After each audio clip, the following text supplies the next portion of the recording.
மன்னவா ஒரு கோயில் போய் இந்த மாளிகை எதற்காக?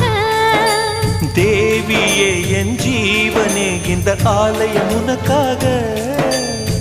வானில் ஒரு புயல் மழை வந்தால் அழகே என்னை எங்கனம் காப்பாய். கண்ணே உன்னை என் கண்ணில் வைத்து இமைகள் எனும் கதவுகள் அடைப்பேன். சத்தியமாகுமா? நான் சத்தியம் செய்யவா? தொடு தொடுவெனவே வானவில் என்னை தூரத்தில் அழைக்கின்ற நேரம். Uva, uva, uva, uva, uva, uva, uva, uva, uva.